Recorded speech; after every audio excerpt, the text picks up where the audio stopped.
So today we have a bit of an experiment. This was the result of a conversation among some fellow giant sword makers. Just a little bit of a background. These big giant swords, fantasy, video game, anime swords, the real life counterparts are not built traditionally. As you may have seen in my video or other people's videos, traditionally, a knife or a sword would be made from a fully annealed piece of steel, which basically just means it's as soft as possible, soft as it gets for steel anyway. The weaponsmith would make the shape of the weapon 95% of the way complete it, and then they would harden it via heat treating. Then they would put the final edge on the blade and call it done.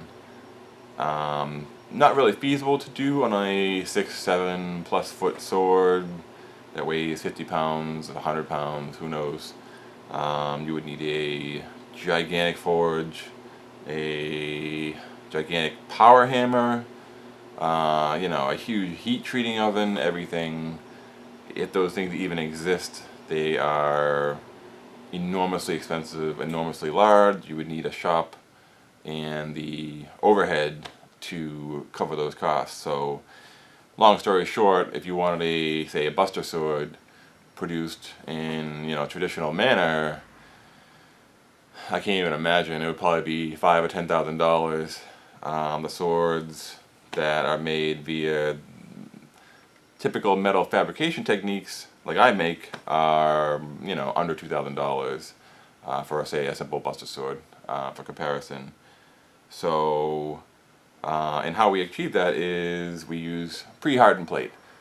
This is AR450. It's pre-hardened right from the factory. All the labor is just to shape and sharpen that blade. There is no hardening after the fact. And part of the challenge with that is keeping the steel hard.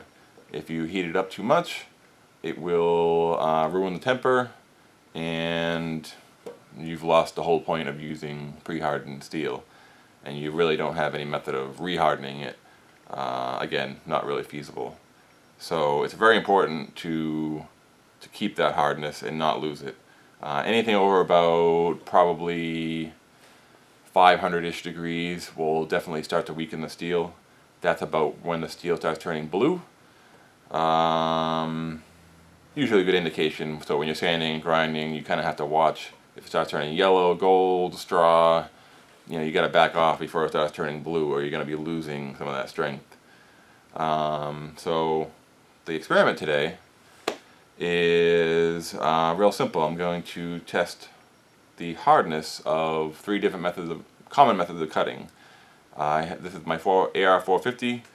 The 450 stands for 450 Brenel, which is a measure of hardness. Not exactly the industry standard as far as knife and swords are concerned. They usually use HRC, which is a Rockwell test for hardness. I believe it stands for hardness Rockwell cone. Anyway, so 450 Brenel is a little more than 10% to equal the HRC value. So this would be, say, 45, 46, 47 HRC.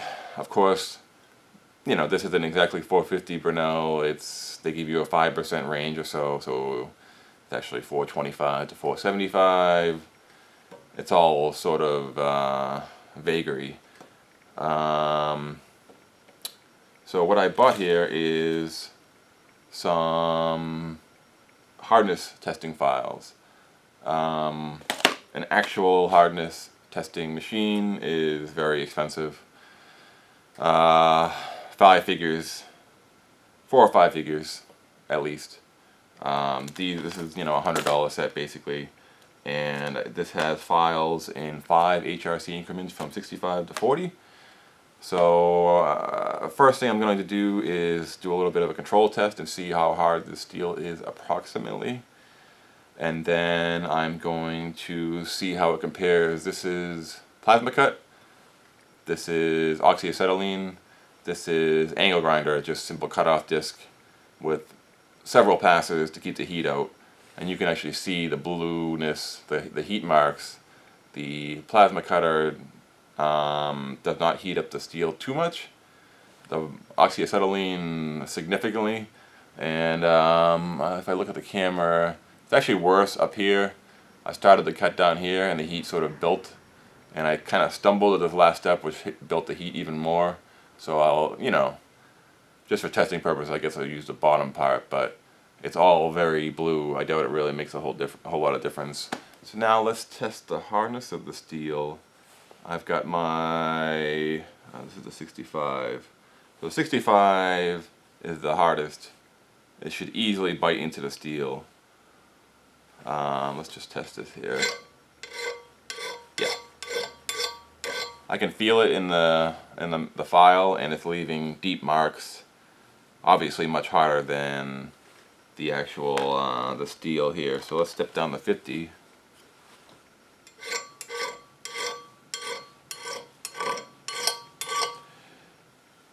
Not as obvious.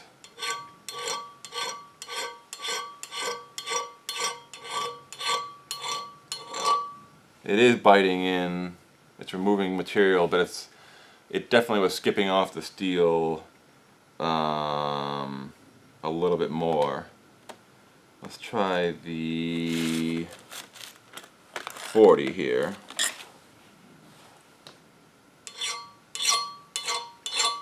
So that skips off totally. There's no biting. It's leaving very light marks. The lightest little scratches. It's funny, even pushing down on it, I can't make it bite in. I actually have a, here we go. So this is a little piece of just scrap mild steel, which should be several times softer. Same basic behavior. It does leave scratches as well. I mean, scratches aren't an indication. I'm looking for actual material removal. It's actually removing material off of this. So 40 is too soft. Let's try the 45. That should be right in the range, as I mentioned previously.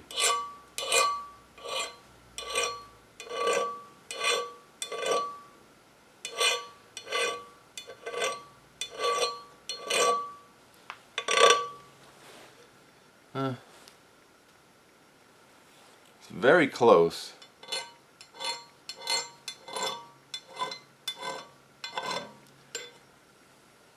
It is removing material. Let me just compare it with the 40 real quick again.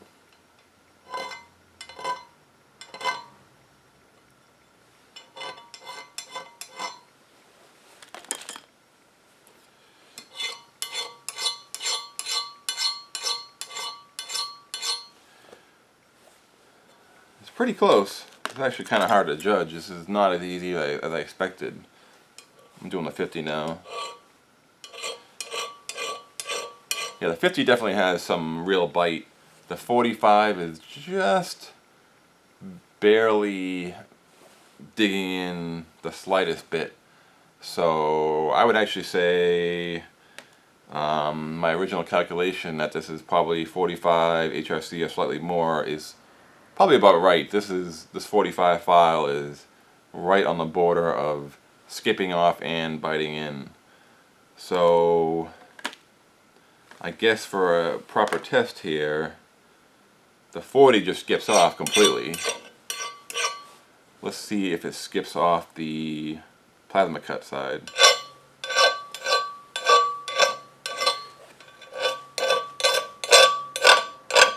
Not really, it bites in pretty good. And the oxy-acetylene side,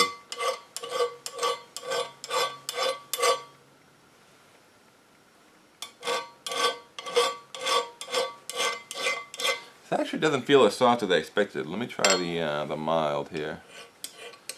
It feels about the same as the mild steel, so Obviously these two sides are much weaker, but the more I think about it, it's kind of hard to tell because this is a nice smooth cut from the angle grinder. This is just as cut with the oxy-acetylene and the plasma cutter, and it's got a bit of a rough texture, and I can't tell if it's just fooling me.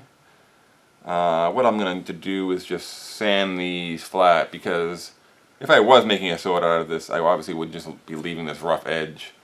I want to do a real test.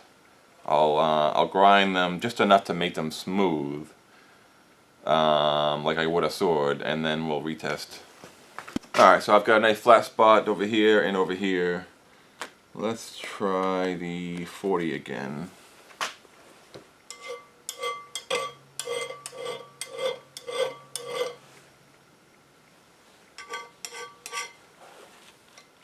The oxy-acetylene, the 40 is digging into it pretty good. It's not digging in up here at all.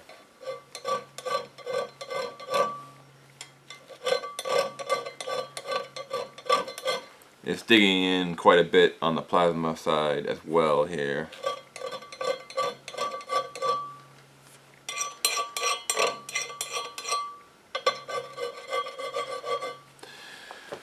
So, as expected, both sides have weakened the steel significantly. I wish I had softer files so I could see how much it has weakened the steel, but I actually could not find anything less than a 40, even in individual, files. So this will have to do. I actually wish I maybe, if I had started with like an AR450 or something like that, I would have a greater range to test with. But I guess the test is either weaker than 40 HRC. Yes, that pretty much tells you everything you need to know. One more thing I want to try here is, as I mentioned, you can see the depth that the heat has gone through the steel here. It's probably about 1/8 of an inch on this side, and it's significant over here. I would say even at the shallowest, it's a 1/2 inch. If I were to grind this back slowly and eliminate the blue part, or rather, how far back do I have to grind before I get hard steel again? I'd say this is pretty much, forget about it. Nobody's going to grind a 1/2 inch of steel off the edge of a plate like this, especially on a 6-foot sword. You'd have to grind both sides of it. What would even be the point? But this, it's only 1/8 of an inch. I'm going to try taking off about 1/16 of an inch, and I'll retest, and then I'll take off the full 1/8 of an inch and retest. And then maybe even more if necessary. Stand by. Alright, so I marked a line 1/16 across, and I ground it off. There's now about 1/16 of an inch of the bluing right about in the center here. I marked exactly where it is, so let's see here.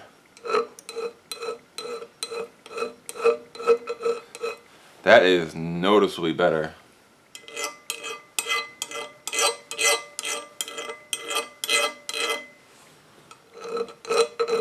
It's still biting in, but I can feel the difference.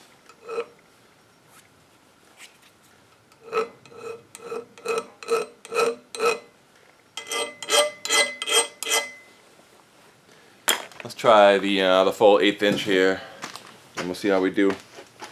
Okay, so I've taken about 1/8 of an inch off, and there's just the tiniest bit of that heat mark right where it transitioned from a blue purple to like a yellowish color.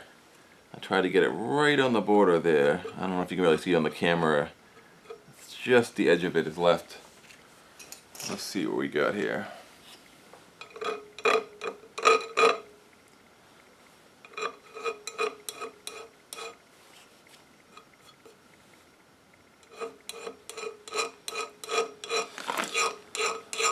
That's really good.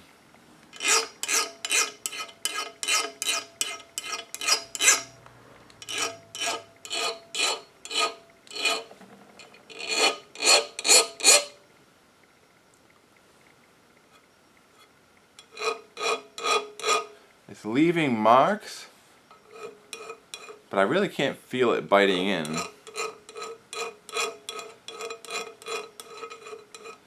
Let's see how the 45 does.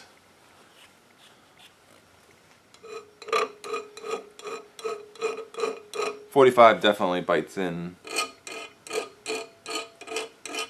whereas on here it's really not biting. It's just the tiniest bit.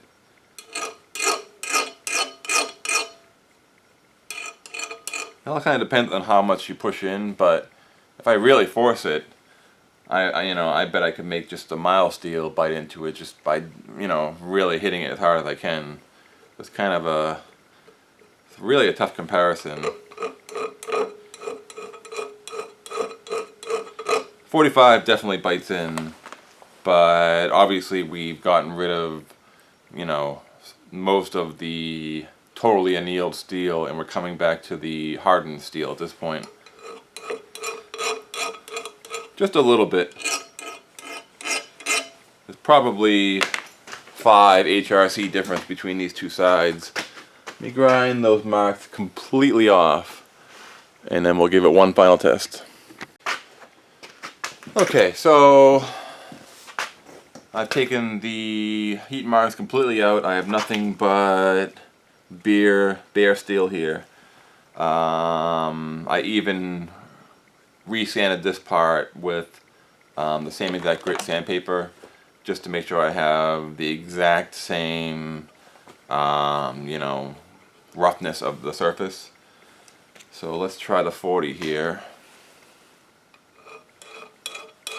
Yeah, no chance. Skips right off.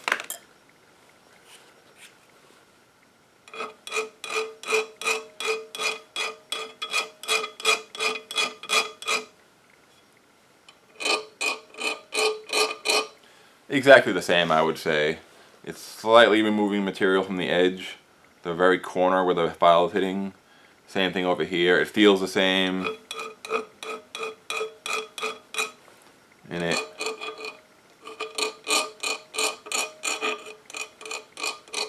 sounds the same. So I would say we have identical pieces of steel here. Let me just try the 50 again real quick up here. Definitely biting in. Definitely biting in. So it's hard to measure how much I took off because the plasma cut I did was freehand and it was not perfectly smooth. And then even when I was sanding it, I'm just freehand sanding it with an angle grinder. It's not the most scientific process. Did I remove exactly the same amount of material from every part of the cut? Who knows? It was just over 1/8 of an inch. An 1/8 of an inch was basically removing all the blue, and then I just skimmed it a little bit more to get all the coloration out. Can't be more than, I don't know, 5/32 of an inch. Yes, I'm sorry to the metric folks. That is a decent amount of material, but given how rough, if I were doing a complex blade shape, serrated or with, swooping edges, and you'd have to cut that freehand, and it would be a pretty, not only a rough cut, but the shape wouldn't be perfect. So by the time I was to smooth that out and fully, make a perfectly curved shape, probably with a die grinder and then sanding, I probably would have removed this much material anyway. It's really close. Lesson learned for me is just to make sure in the future plasma cutting that I do remove a decent amount of material and I allow myself extra buffer room for that material to be removed if I want a nice edge. Oh, and keep in mind too, once I were to bevel this, the leading edge of that bevel won't be right at the surface. You know what I mean? You're removing. It's not perfect. You're gonna have a shape like this, but it's gonna be slightly down from the original surface. It's, unless you're a machinist, you're not going to, you know, your flat surface is up here, your bevel surface is down here. It's just not going to be perfect. Your bevel is going to start a little bit below that original flattened surface. And then you got to put an edge on it as well. That's going to take some material off the very edge. That could easily take a 1/16 off, if depending on how rough that edge is and how much you sharpen it.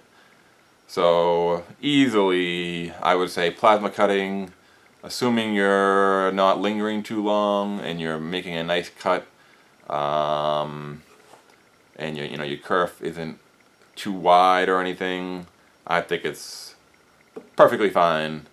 Oxy-acetylene, not happening. Nobody's going to be removing at least a 1/2 inch of material from the edge of the surface of the blade. It's just, it would take you the rest of your life. There's no point. I'd rather just buy the plasma cutter and be done with it. And angle grinder, obviously, when I tested it against a flat, right out of the gate, it was perfectly fine. So I have no concerns about the angle grinder or, say, a cold cut saw, which, as the name implies, it leaves a nice cold surface immediately after cutting. So yeah, I think the results really weren't anything outside of what I expected. It's just good to know that you can get a good hardened edge from plasma cutting. That's something I've always been worried about, and I generally avoid. In fact, when I do long cuts in the future, say like a buster sword, I probably will switch to plasma cutter with a straight edge, knowing that I can just grind it back, you know, 1/8 of an inch or so, and probably even less, and get down to the good hard steel. Hope this was informative. Enjoy.